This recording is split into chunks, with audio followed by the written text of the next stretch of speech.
ever tasted. Tom seemed to like his meal, too. My mom had fish, which was woven in a puff pastry with a sprig of parsley garnishing the plate.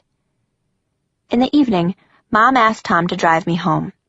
I was disappointed that she couldn't come with us, but at least I felt comfortable around Tom. He was funny and charming, and I was completely at ease with him. When we got back to the apartment, I was delighted to find that someone had unpacked my suitcase for me. Even better, Mom had put some of her special floral shampoo in my bathroom. As I was settling in, Sharni came in and gently told me some news of how my week would go. "Jana, you know your mom is really busy," she began. "She's going to be working long hours, so while she's at work, I'm going to be taking care of you." At first I was a little down about not seeing my mom as much as I'd hoped. It was still far more than I was accustomed to. I was easily distracted by the novelty of everything around me. Sharni took me down to the pool, and we both swam for a while.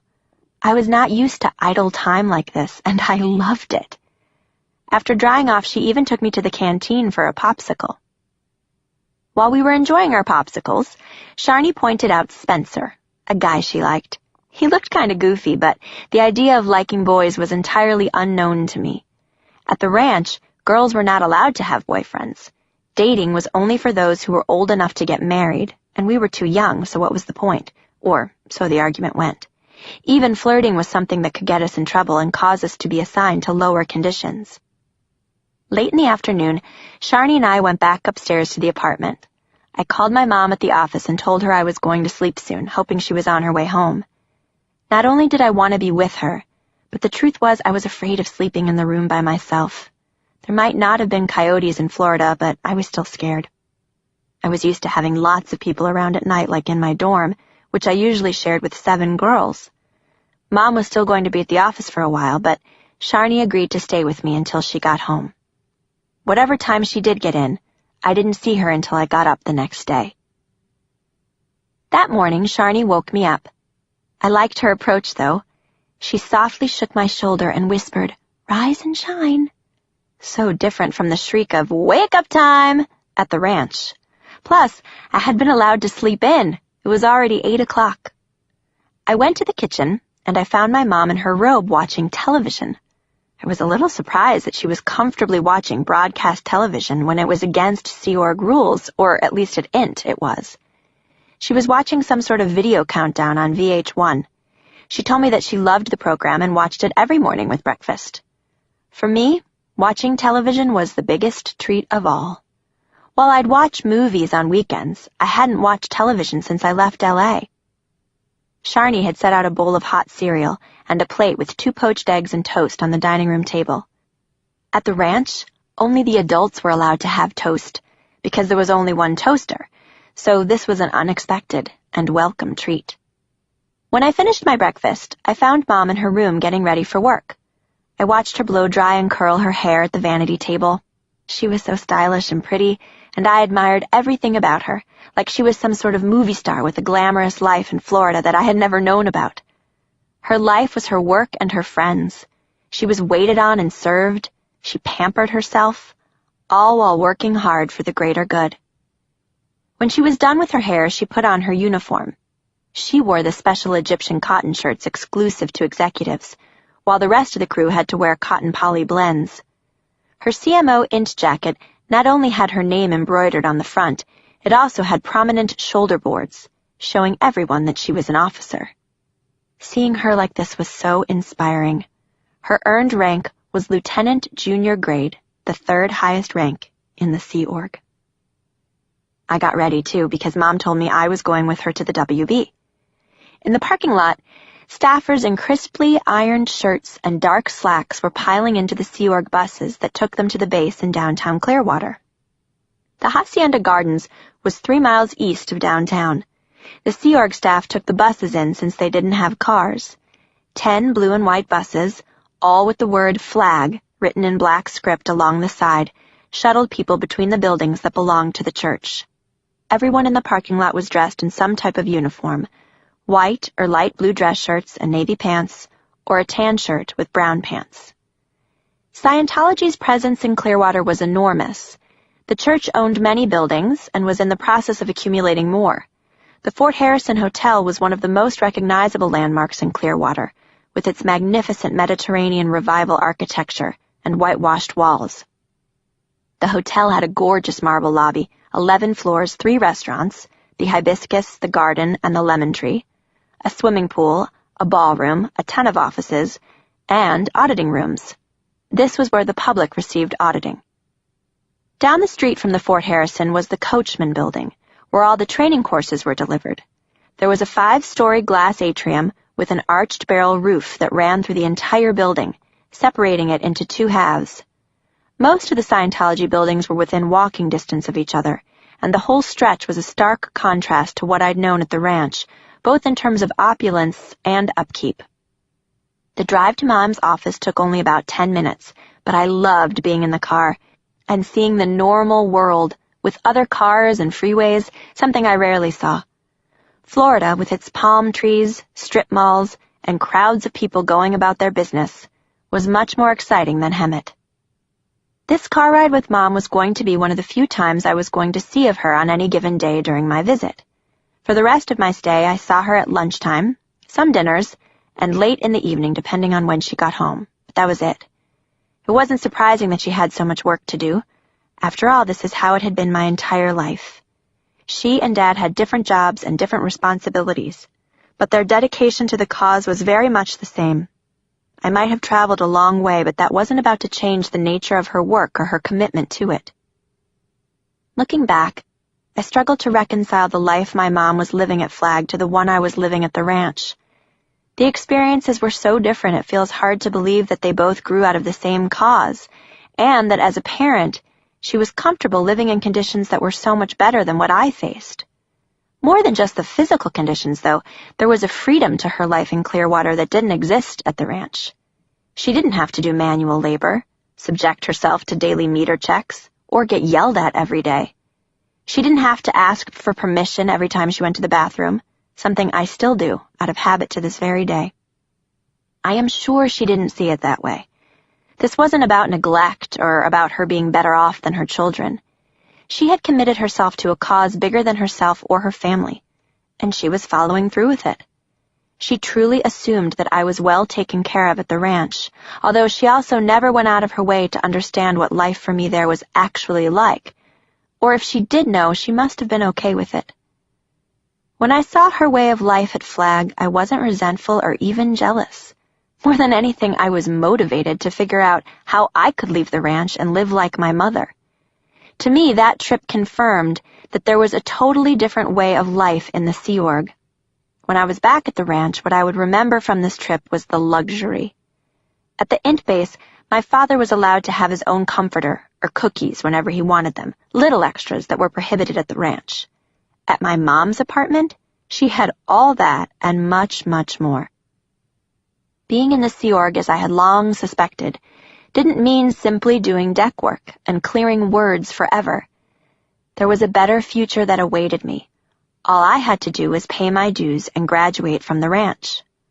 Mom's life in Clearwater had given me a glimpse of what my own life could look like, and it didn't involve planting trees or hauling rocks. I believed that through dedication and hard work, this life was possible for me too. In the end, I had an amazing time during the week I was in Florida. I spent most of my time with Sharni, whom I loved to be around, and I also got to see my grandma Loretta, who gave me a karaoke machine as a gift. Given how much I detested the routine on the ranch, almost any break would have been welcome. But all the amenities, from the great food to the downtime by the pool to my beautiful bedroom at the hacienda, made it glorious. Best of all was no decks. I fell into the life of leisure without a second thought and never wanted the week to end. Arriving back at the ranch was difficult. There was no easing back into things. The first night, I went straight back to 16 girls to a bathroom. The next day was worse when I woke up to uniforms, dorm inspections, decks, and the rest of the routine. Thankfully, after just a few weeks, news came that I'd be going on another trip. My entire family was going to go to Pennsylvania to celebrate my great-grandparents' 60th wedding anniversary. Dad and I flew in from LA, and Justin was in Florida with Mom, so they came together. Everyone was there, Grandpa Ron and his wife, Becky, Uncle Dave and Aunt Shelley, and Dad's two sisters, Lori and Denise, and their families. After the party, Mom, Dad, Justin, and I took our first ever family vacation. The first part of our trip was in Pennsylvania, and our first stop was Noble's Amusement Resort in central Pennsylvania, where I ate a pierogi for the first time. Though being around so many wogs always made me a bit wary, on rare occasions we'd taken field trips from the ranch that had at least exposed me to settings like this. Whether it was Disneyland or the ballet, those extremely sporadic trips were always carefully regimented to make sure that our interaction with the wog world was limited as much as possible. Because I was with my family, Noble's was a bit different, and I was able to enjoy the amusement park with more freedom. Farther east, we enjoyed meatball heroes at a restaurant named after the Philadelphia Phillies outfielder, Lenny Dykstra. From Pennsylvania, we headed across New York and northeast through Vermont to New Hampshire, where we stayed with Aunt Lori and her family and my dad's mother, Grandma Loretta, at the old house my parents had left behind when they rejoined the Sea Org. Looking around the house, I found myself imagining what my life would have been like here if my parents had decided to stay put. The relatives were all public Scientologists, and I would have grown up just like them. This would have been my home. Seeing my cousin Chrissy's room, I thought that it likely would have been my room and my bed, that her closet filled with princess dresses in every color would have been mine, that her life was what might have been. For all the big differences between my life and theirs, I also came face to face with little things too. In some ways, the little things were the most striking. While we were in New Hampshire, we also stayed with Aunt Denise. Her house was amazing. Taylor and Whitney, Denise's oldest daughters, had an unbelievable bedroom with big windows and skylights and lots of pretty dolls and even a television in their room. It felt like paradise. But seeing all that they had didn't make me envious. I always remembered my place in the church. I was being raised to be a Sea Org member, and I had a mission to fulfill that was far more important than owning toys. Although it would have been nice to have a few, it was my duty to serve humankind like my parents did, and the thought of having so many toys seemed almost selfish, or at least, that is what I told myself. During our visit, Chrissy and I went berry picking in her backyard just for fun, a concept that felt a bit strange since any kind of work we did at the ranch was always a chore. One day there was a spirited argument between my cousins in the car about who got to sit next to me, and while I was flattered, I was also surprised because we never acted so childishly at the ranch. My cousin's behavior seemed a bit ridiculous.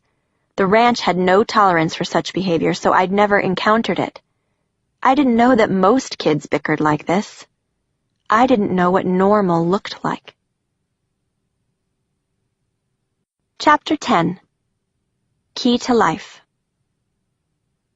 Returning to the ranch after so much travel would have been incredibly difficult. But, as it turned out, I wasn't going to be back there for long. Mom must have missed me as she was already arranging for me to come back to Flag, this time to do LRH's Key to Life course. The course focused on the deeper comprehension of the small common words in the English language, as well as English grammar. Only 4 or 5 of the older kids at the ranch had done it, but I was going to be the first to take it in Clearwater. I didn't know anything about the course because the few kids who had completed it had to keep its content absolutely secret. Mr. Parker seemed doubtful that I could handle it. She thought I was too young and that it would be too steep a gradient for me. Her lack of confidence didn't worry me, though. More than anything, I was just excited about returning to Clearwater. When I arrived, I was back at Mom's and in my own room again. Everything looked just as I'd left it. The floral quilt was spread across my big bed without a wrinkle. The bathroom was stocked with my special floral shampoo, and the snack baskets were brimming with goodies, all thanks to Sharni. For the Key to Life class, Mom had found a twin for me, and for weeks she had been telling me about her in our phone calls. Her name was Diane, and my mother said that the few times that she'd met her, she'd been so great and so nice. She insisted on calling her Diana, even though her name was Diane. Hearing my mother beam like this about another girl my age made me a bit jealous. My unease also came from intimidation. Diane held the prestigious post of commanding officer of cadets at Flag. With a post like that, my concern was that she was probably more ethical than I, but I tried to remember where I was from. Being from the Int Ranch had its own status.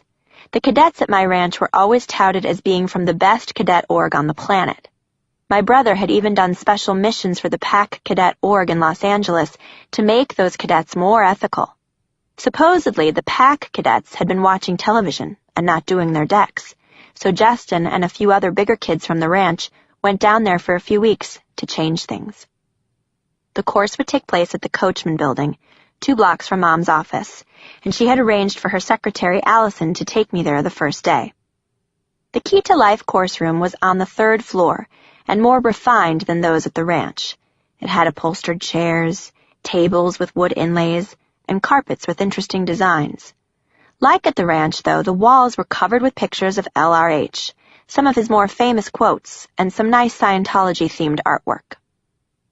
Most of the 20 or so students signed up for the course wore civvies, not uniforms. This was because many of them were public Scientologists who paid for their courses, while others were non-Sea Org staff and had come from Scientology churches all over the world, from Italy, Australia, and Zimbabwe, to name a few. The Key to Life course cost about $4,000, and while Sea Org members didn't have to pay for courses, if we were ever to leave the organization, we would be billed for any services we had taken if we intended to continue in Scientology. The supervisor for the course was a blonde woman in her 20s named Nikki. "You must be Jana," she said as she approached. "Welcome." With that, Allison left, saying she would come get me at lunchtime. I was looking around for a seat when a girl a year or 2 older than me, with long brown hair and bright blue eyes, walked up to me and introduced herself as Diane. From her clear articulation and the look in her eyes, I knew my twin had a correct Scientology stare and voice.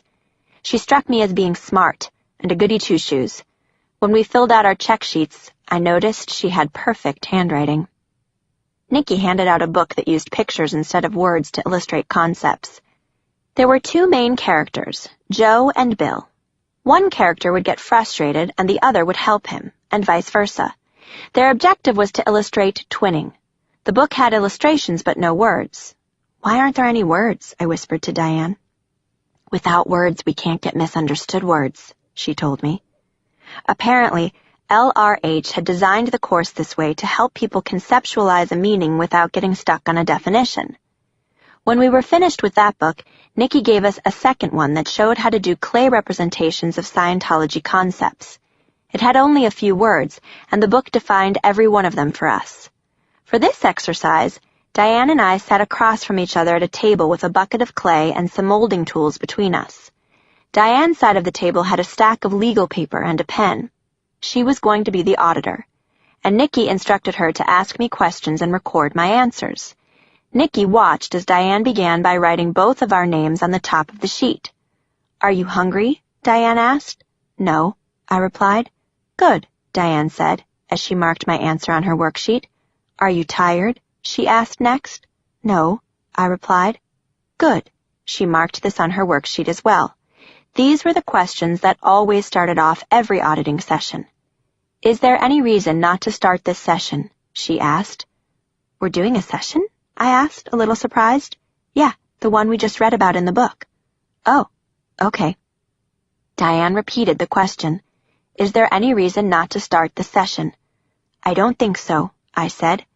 "This is the session," she said, in an unusually loud voice and with a particularly intense stare. The loud tone was exactly what she was supposed to do, and how every Scientology session commenced. She next wrote the time down on the worksheet. Nikki told us we would next be using the clay that was between us. "Make a clay representation of force, counterforce," she instructed.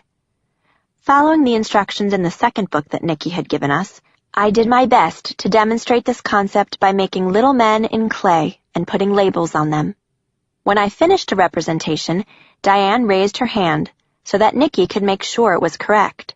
When she had okayed it, we moved on to the next one, intention, counterintention. After each representation, Diane asked me if I had had any wins. Usually my wins were, "I feel better," or "My problems don't seem as big anymore," or "I don't have as many problems as I thought I did." I quickly learned that wins had an upside. They were the quickest way out of a session. Once you shared a big win, the session was over. We always had to end a clay table representation on a win. Allison came to get me at lunchtime as promised, and we drove over to Mom's office.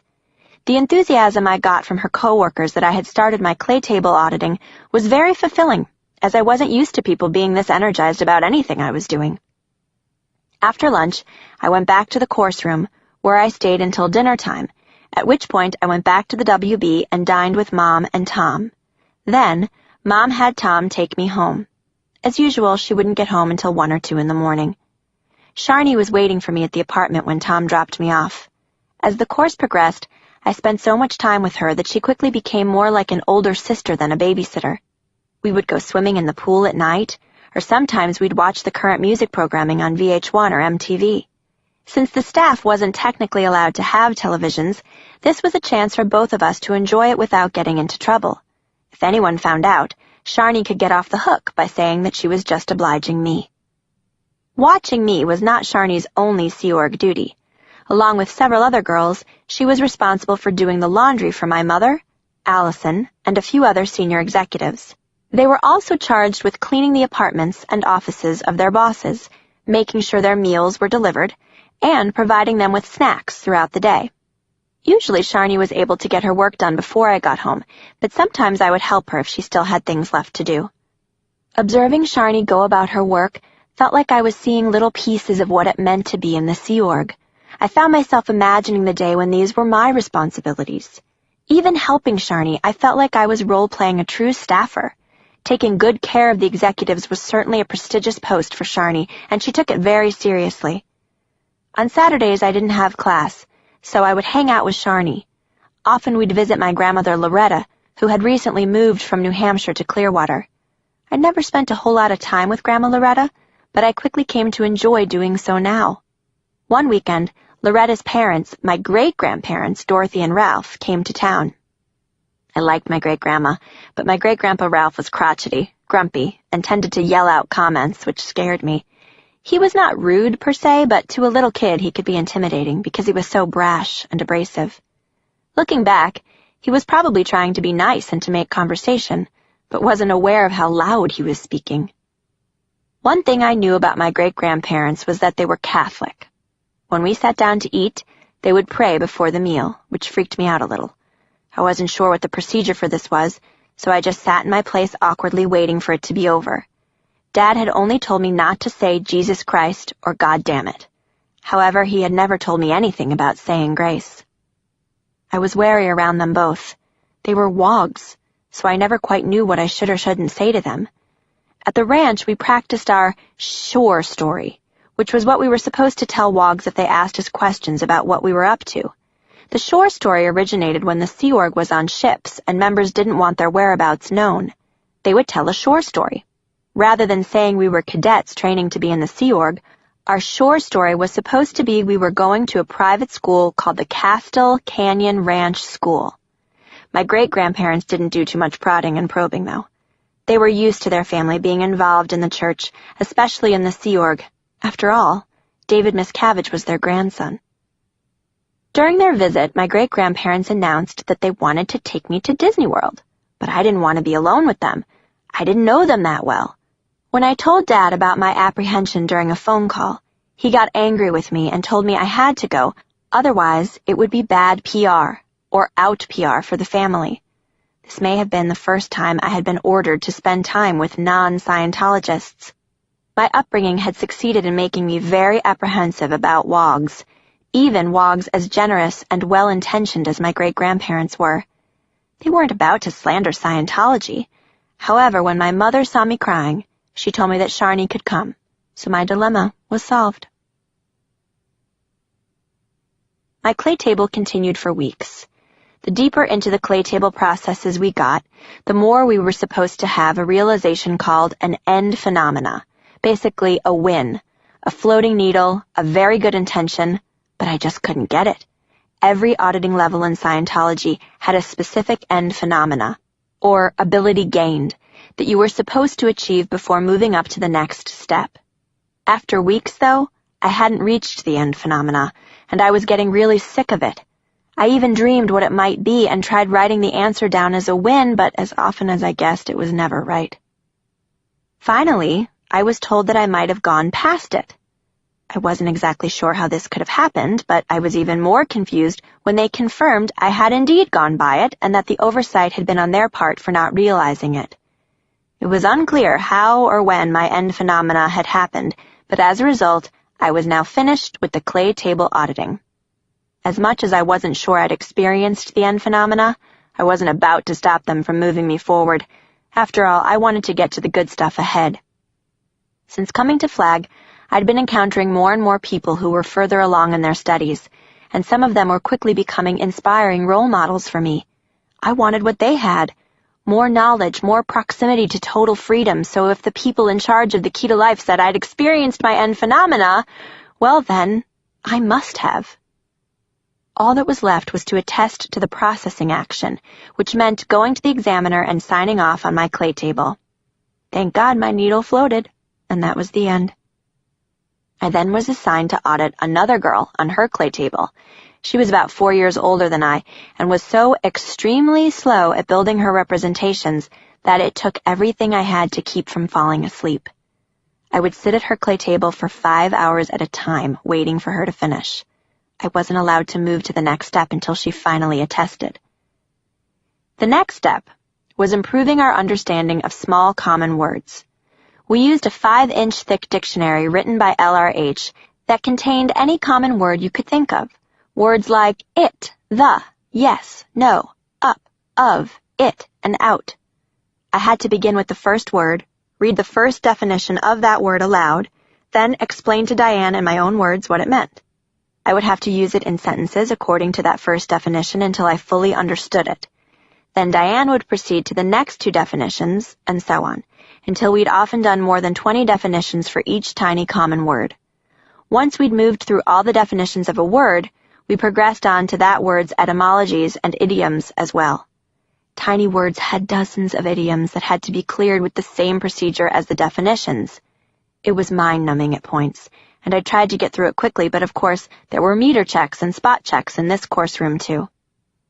Our progress was slow, and Diane and I didn't always get along. She was older, smarter, and quicker than I was. I got bored easily and really struggled to pay attention. How many hours could I spend on the word of before going out of my mind? When we got frustrated or upset, we were told to take a walk. So we would go walking all the time. Eventually, though, we got through all the words. The next step in the Key to Life course had a textbook as thick as the last. New grammar was another nightmare, because LRH believed that the misunderstood word was at the root of all stupidity and wrongdoing. He wanted to be sure that the meanings of even the smallest and most common words were clarified. He also wanted to stress grammar, since it gave another level of understanding to the English language, which was something we used every day and thus the key to making us truly literate. It was very hard to understand the material, especially while trying to read it aloud perfectly. While it might have been okay for the older students, it was just too complicated for me. Other than Diane, I was younger than everyone else on the course by about 5 years, making it even more challenging.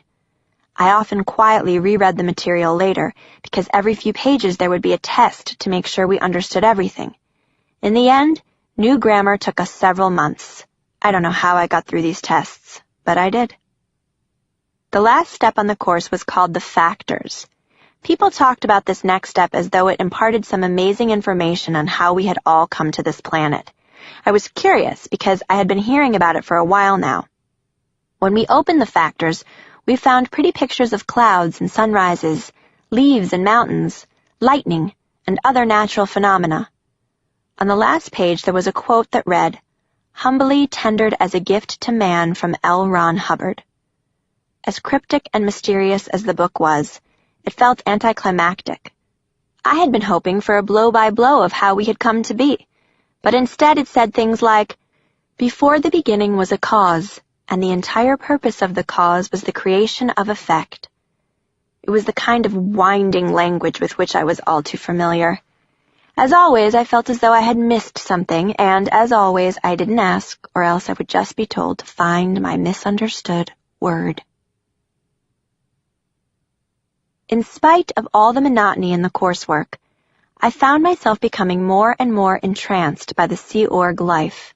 Not by the classes themselves, but by the lives that everyone around me seemed to have. I'd grown used to the perks that came with having a mother in an executive position.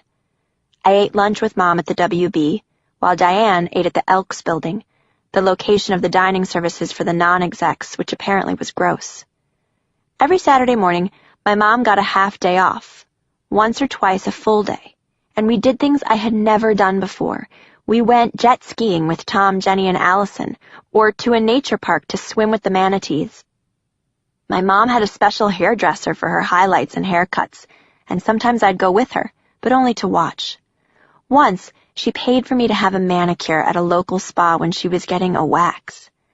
I didn't even know that highlights, waxes, and manicures were standards when it came to feminine beauty. I had previously never talked about this kind of stuff with my mother. The whole process was incredibly foreign to me. The idea of taking care of yourself like this would have been seen as incredibly selfish on the ranch. But here at Flag, I didn't question it. It seemed like something my mother deserved, and I looked up to her as a Sea Org role model. She was an outstanding example of just how far you could go. The longer I stayed at Flag, the more attractive it became, and the more I felt my enthusiasm for the Sea Org and Scientology growing. The highlights were the graduations, which took place on Friday nights in the auditorium of the Fort Harrison Hotel. The whole Flag base attended graduations every week, so the hall was always packed. People used this opportunity to share their wins, which were directly related to the courses the graduates had taken, or the auditing they had received while at Flag. Each win was really just a personal gain.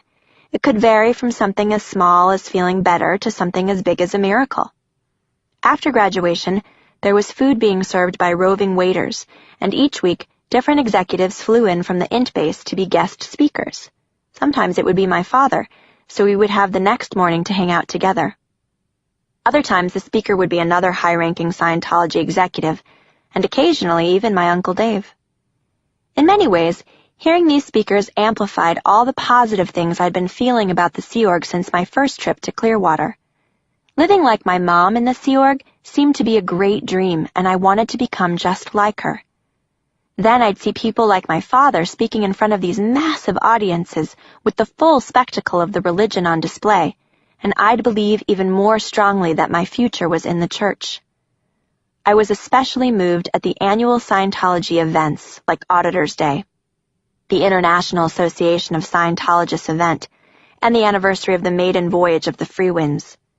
There would be thousands of Scientologists in attendance, and top executives would take to the podium to share videos of Scientology's work in different parts of the world, even as far as Asia and Russia. The videos often highlighted people from the various countries speaking about what Scientology had done for them. People shared wins about everything from being cured of cancer to walking after being paralyzed, while our audience thousands of miles away sat enraptured, hanging on each word. Afterward, everyone would leap to their feet, cheer and go wild, and I too was energized by the enthusiasm. I didn't understand every word that people shared about their experiences, but the impact that the entire scene had on me was undeniable. A flush of goosebumps would sweep across my body, and my ears would strain to take in the pulse of the chants of hip hip hooray to LRH around me. This was the group in its grandest form, with the power of being a Scientologist on full display. At these events, Uncle Dave, or another top exec, would show graphs of how all the international Scientology statistics were on the rise, higher than ever before. The stats would chart things like well-done auditing hours or number of books sold to individuals. Uncle Dave, or one of his people, would always give a motivational speech about how Scientology was making inroads around the world and how some governments were even embracing it. When Diane and I graduated from Key to Life, it was finally time for me to share a win of my own with the class. I was already insecure and quiet, and coupled with the fact that my win was barely worthy of attention, I wasn't very confident. When Diane presented hers, it was long and lovely. I, on the other hand, was a deer in headlights. I had a better understanding of the small common words, and so I felt a more in-depth understanding of what people were saying to me, and of the things I read. I had fun, I mumbled with such awkwardness that I ran out of the room, which only made it more embarrassing. That Friday night at the graduation ceremony, I was too shy to go onto the stage to get my certificate, which was something everyone usually did. Unfortunately, finishing my course meant that my time in Clearwater was almost over. My new friends from all over the world invited me to visit them at their homes, an absolutely tantalizing possibility for me. Because my mom had been around the world on her various projects, I knew it might be possible for me, too, someday. I was going to miss my friends. Even Diane and I had grown close, despite the personal competition I had had with her. More so than ever before, I found myself truly believing in the power of the church. After months of listening to winds and experiencing Sea Org life vicariously, I'd gradually bought into Scientology in a way that I never had before. For the first time, I wasn't thinking about my frustrations with Thursday basics and condition formulas or how much I didn't like doing deck work. Now I was just thinking about what I could achieve if I allowed Scientology to help me. I'd always believed in it, but I'd never understood its power or the place that it could have in my life. Suddenly I felt like I could see my purpose, my future service to the Sea Org, and the reason for my dedication all unfolding right in front of me. Being in the crowd every Friday, I found it hard not to feel that I was a part of something special, something that was going to change all mankind. Chapter 11. Back to the Drudgery. After graduation, I stayed an extra few weeks in Clearwater, then flew back to California with my mother.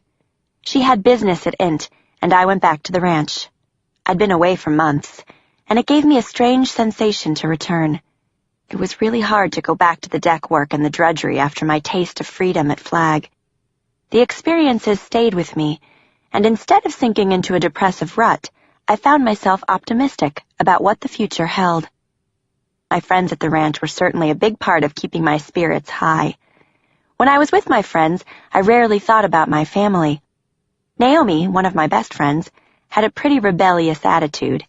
She always listened to a punk music radio station, even though the church considered a lot of punk bands too explicit, specifically the Sex Pistols. LRH had even mentioned the band by name as being a bad influence on children in one of his advices. I was also friends with two sisters, Eva and Caitlin. Eva liked putting on makeup and all things girly, and I was really a girly girl at heart, too, even though I tried to be a tomboy, because that was what was cool back then. I liked going to Eva's room with her during meals or during bathroom breaks while on the decks, and going through her bottom drawer and finding cool stuff. Eva, Caitlin, and Naomi seemed more human and less robotic than any of the other kids at the ranch, which was probably what attracted me to them. Because our uniforms were laundered at the end of each day, we were allowed to wear regular clothes for evening Scientology studies. Caitlin, Eva, and I liked to swap clothes. We also shared music and exchanged Christmas presents every December. Hanging out with Caitlin and Eva, it was hard to ignore that we were all getting older, as were the kids around us. Though it was strongly discouraged by our superiors at the ranch, kids were suddenly talking about things like flirting and liking boys.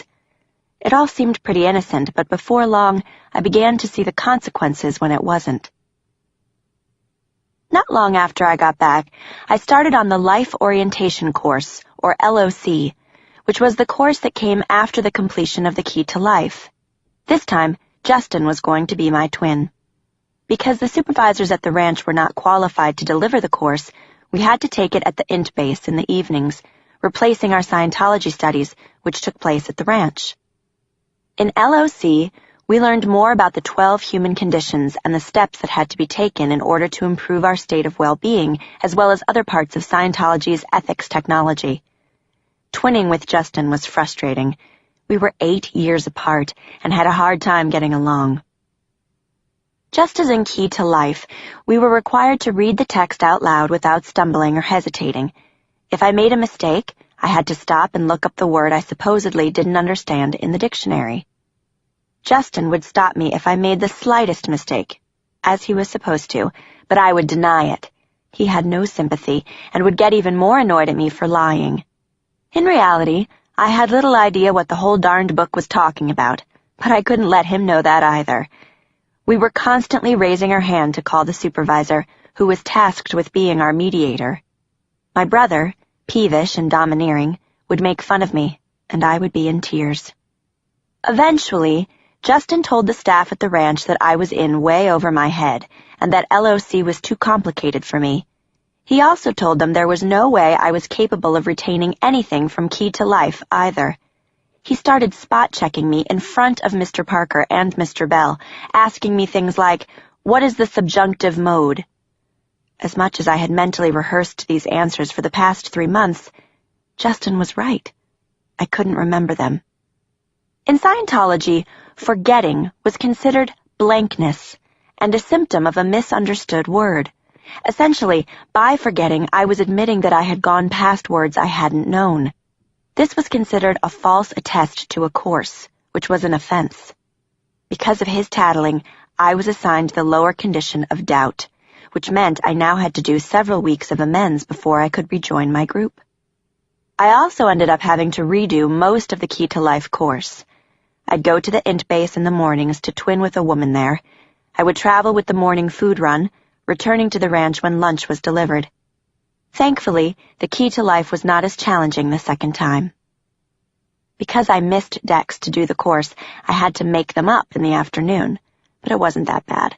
I got to work with my brother's friend, Teddy, who had become a member of the ranch staff and was now called Mr. Blackman. Our projects were technical things, like fixing the well on the property. I'd ride with him on his motorcycle to the worksite and sit beside him, handing him his tools. It was much more relaxed than regular deck time, where everybody was under pressure to move fast and produce. Here, I was hardly working at all. I enjoyed hanging out with Teddy. He'd ask me about Florida, where he had been born. He'd tell me how he just wanted to graduate from the cadet org so that he could get a girlfriend. Sometimes we'd climb up the mountains around the creek to watch the sunset, or hike to a gorgeous waterfall. I had never known that the ranch property was so pretty because I had never had time to enjoy it. Teddy became my friend, although as my brother's friend first, he was really like a brother to a pesky little sister. My friend Eva started commenting about how nice Teddy was to me. She seemed jealous. I thought this was odd because, as far as I knew, they weren't even friends. Most of the girls at the ranch had some degree of crush on Teddy. When I was little, I did too, but he was too old for me, and too much like my brother. I actually liked another boy my age named Corwin, who liked me too, and sometimes came to my dorm at night to talk. We sat across from each other at course time, and other times we hung out during meals. I would watch him skateboard on the ramp at the front of the big house, innocent but flirtatious. My friends could tell we liked each other, because if there was a minute of free time, we were together. For a few months, Teddy and I worked decks together, until one day at muster, I saw him being escorted off, clearly in trouble. Prior to this, I had seen Eva, dressed in civvies, being hustled to the cottage by an adult. Being in civvies on a weekday was never a good sign. Next, I saw Teddy, also wearing civvies, being taken to a different building by Rosemary's son, Mike, who was now also a member of the ranch staff. I wasn't sure what was happening, but from the looks of it, they had done something together. I heard nothing else until later that day at the deck muster, when the Director of Inspections and Reports from CMO International came to the ranch. She was in charge of discipline and wielded a lot of power. Everyone at muster was so quiet I could hear my own breath when she stood before us and announced in a very serious tone that Eva and Teddy had been having an out 2D, 2D being short for the second dynamic. Out 2Ds were any kinds of relationship that went beyond kissing. This was a very serious allegation. The nature of this offense went back to the 8 dynamics, which we were supposed to use when making decisions. Because the second dynamic was dedicated to family, personal relationships, sex, and children, Eva and Teddy being accused of an out 2D meant that they had been charged with something sexually unethical, which violated the mores of the group. I was scared for them, as they most certainly would be harshly punished. As I stood wondering what would happen to them, the director of inspections had more shocking accusations, announcing that Justin had known about the relationship and hadn't reported it. Failure to report meant he would receive the same penalty that they would. Justin was adamant that he had not known anything, but she clearly did not believe him and had him pulled from the assembly. The next several days were a witch hunt, with all the kids anxious and worried that they might be next. The woman from INT remained at the ranch, giving meter checks and confronting people on various reports of unethical behavior. She made people write reports about any 2D activity, including flirting, that they had been part of or witnessed. Young as we were, the definition of flirting was often misleading, and if you had a crush on someone or spent time with him, that was enough to raise questions, as it was considered unacceptable. As a result, I had to respond to a handful of reports that said that Corwin and I had been flirting. Though I knew that all contact between boys and girls was now being taken extremely seriously, I still would have hung out with Corwin had it not been for the disclosure that he had also been flirting with my old friend Rebecca, with whom I had tried to run away. He came to my door to find out why I was ignoring him, and I was kind of mean. I told him that I just wasn't flirting with him anymore. I could tell that he was a little hurt, but so was I. Eva and Teddy were in big trouble, although they were allowed to remain on the ranch and weren't sent to the Rehabilitation Project Force, or RPF, which was standard for this kind of violation. RPF was for people who had messed up badly. They were required to wear all black. They had to run, not walk, while on their decks. Wherever they went, they were not allowed to speak to other crew members unless spoken to first. They got half pay and 15-minute meal breaks. If they disobeyed or backflashed, they had to run laps. Their days were divided between heavy manual labor and intense auditing, where they were required to uncover their evil intentions and get rid of them through Scientology processing. Being assigned to RPF was a Sea Org member's worst nightmare. When I first arrived at the ranch, the RPF program was located there. Instead of RPF, Teddy had to endure being ostracized. He went from being the coolest guy at the ranch to the pariah whom nobody spoke to. "I used to think he was so cool," a friend told me one day, "but now I just think he's a loser." She wasn't the only one who felt that way. In most people's esteem, he had sunk to the lowest of the low. Later on, I learned from Teddy's mother that he had been assigned to RPF after the out 2D with Eva, but my Uncle Dave had saved him from having to do it. I never found out the reason, but I assumed it might have been because Teddy was young and technically a cadet, not a Sea Org member. Personally, I couldn't bring myself to feel the same condemnation toward Teddy that other people did. More than anything, I felt bad for him. I didn't look at him and see someone who'd hurt the group or disobeyed Scientology. I saw him as my brother's friend who'd always been nice to me. As part of his ethics program, he had to read LRH's ethics policies, which were kept in the same building in which the vitamins were stored. I was sure he expected me to be like everyone else and not talk to him, but when nobody was looking, I'd at least try to say hi. I'd see him there if I was working, and I'd ask him how he was doing. Teddy was grateful for any friends, and a few times I even saw him break down in tears. Eva didn't seem to be having as hard a time with being shunned as Teddy. I still talked to her on the sly, although I'd get in trouble when I was caught. One time, I was warned to stop fraternizing with her, or I would receive the same penalties that she had gotten. I continued anyway, as she was my friend. Meanwhile, I was starting to be grilled about Justin and his relationship with a girl at the ranch named Tiffany.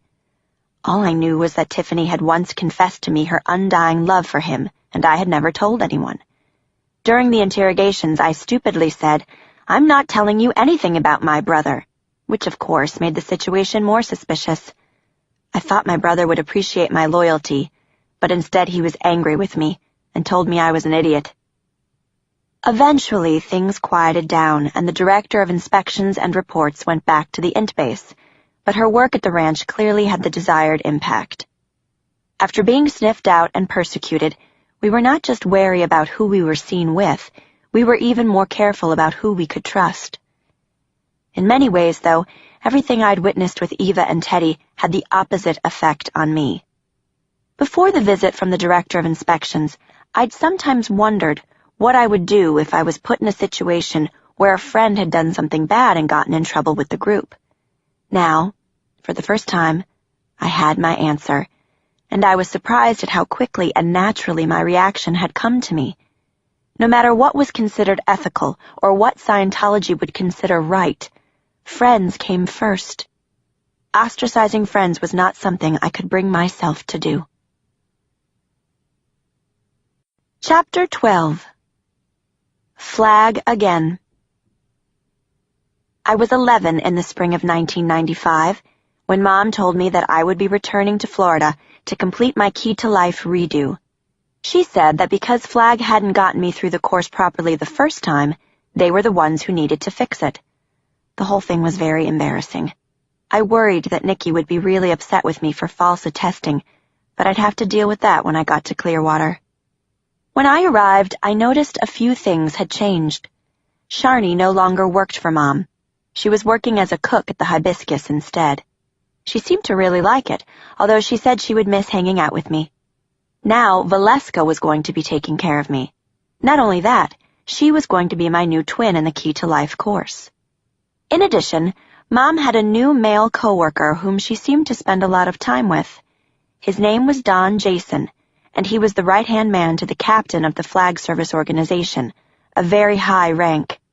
He was a nice-looking man, with close-cropped blonde hair and pale blue eyes, and his wife, Pilar, was an executive who worked in Mom's office.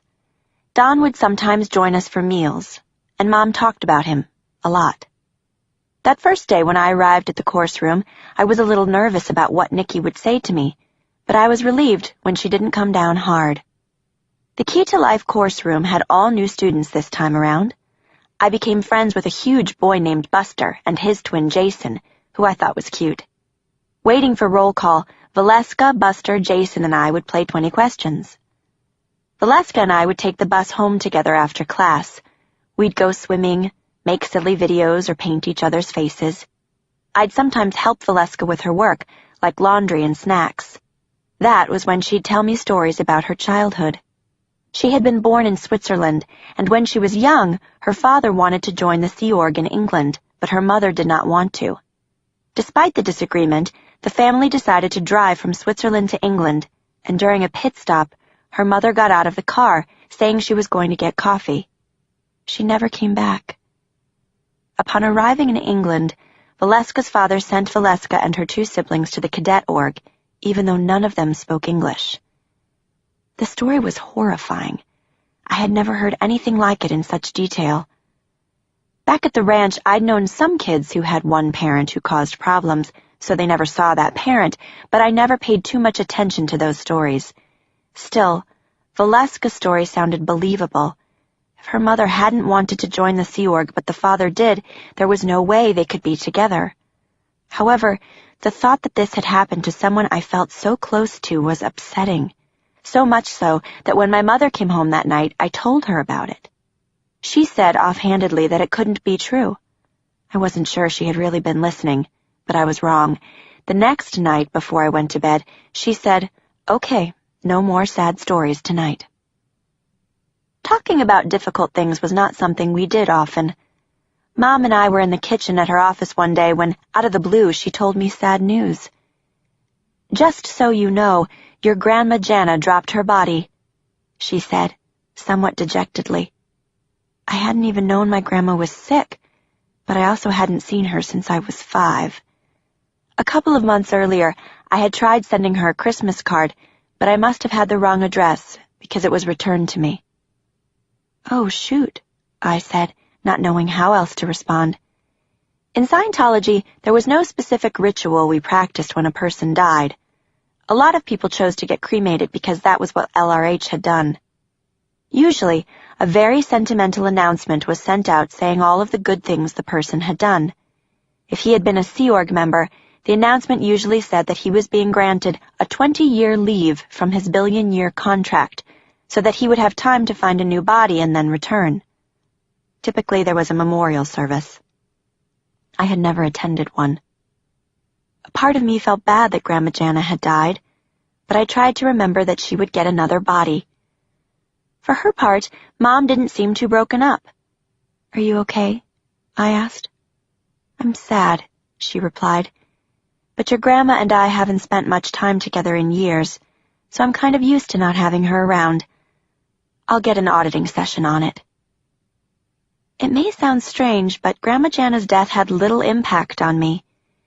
Though she had been the person responsible for getting my mother into the church, I hadn't spent much time with her, and Mom seemed to be handling her death okay.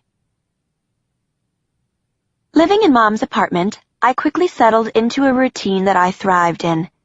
Having Valeska take care of me was also a huge help. More than just a Scientology role model, Valeska was my classmate, and our friendship became incredibly important to me. My main focus was the Key to Life course. I didn't have any academic studies to think about, only my Scientology coursework. In what seemed like no time, I wrapped up Key to Life and moved on to LOC, the course I'd originally taken with Justin as my twin but never completed. This time, LOC didn't bother me because it meant that I got to stay at Flag for even longer. Because I was living with Mom, I also began to see Uncle Dave more. He had a lot of business at Flag, so he came to Clearwater often. Sometimes he'd stay for long periods of time. My mom directed me not to come around the office when he was in town and to eat lunch at the Lemon Tree. She told me to go home with Valeska after the course, rather than look for her at the WB. I was at the office anyway, one afternoon, despite her instructions. I was writing a letter to Justin back at the ranch, and I wasn't quite finished when I heard my uncle coming down the hall. I ran across the room to hide, but I was too late. Uncle Dave, Aunt Shelley, and Mom all saw me crouching behind the bookshelf when they opened the office door. Uncle Dave looked confused. "Why are you hiding from us, Jenny?" he asked. I stupidly explained it was because Mom had told me not to be in the office when he was there. Uncle Dave looked at my mom, who put on a baffled face. "I never said that," she said. She had told me only a few days earlier, so I was confused as to why she would deny it now. "Were you doing something you shouldn't have been?" Aunt Shelley wanted to know. Before I could answer, Uncle Dave cut in. "You don't have to run away from me," he said reassuringly. He gave me an awkward hug and said they had to run now, but that he would see me tonight. He and his entourage then headed down the hall to the elevator. I wasn't sure what he meant by seeing me that night, but I went back to course. As it turned out, I ran into him in the elevator a couple of times that day. "I see you," he'd joke with a big smile. That night, Mom, who had seemingly forgotten about the incident earlier that day, told me to put on my pajamas because we were going upstairs to Uncle Dave's. "Jenny," he greeted as we walked in, "come sit on the couch." My mom seemed proud that I was getting so much attention from him. "Do you want some popcorn?" he asked. Before I could even answer, he turned to his steward, Georgiana, and commanded, "George, get her some popcorn." I sat down on one of the leather couches. The room was filled with top Scientology executives, including Norman Starkey, who was the trustee of LRH's estate. We were all going to watch Star Wars, but first a couple of people had to fix something with the tape. Uncle Dave was chatting with someone about plans for everyone to see Apollo 13 in a few days when it came to the Clearwater movie theater. "Do you want to see that movie, Jenny?" he asked me. I said I did, but that I really wanted to see Batman Forever. "Aha, of course," Uncle Dave responded. "Who do you like in that movie?" "Jim Carrey, and it has Nicole Kidman, too." Uncle Dave turned away from me and proceeded to engage in gossip about some of the celebrities in the film with the others in the room. They all seemed interested, but still he turned back to me. "Jenny, when we adults are having a conversation, do you feel like you can understand it yet?" Sometimes. Not always," I replied. He beamed at me, and with the video fixed, we all watched the movie. In the next weeks, we finished all 3 parts of the Star Wars trilogy, once watching one in Mom's apartment. Uncle Dave and Aunt Shelley thought my bedroom was beautiful. Uncle Dave even borrowed my CD collection. I thought it was pretty cool that he liked my music enough to borrow it. He returned it a few days later. My father would sometimes fly to Flag for big events. One evening, when we were hanging out together in the green room, I overheard Uncle Dave discussing a sound system glitch that had happened during that evening's event.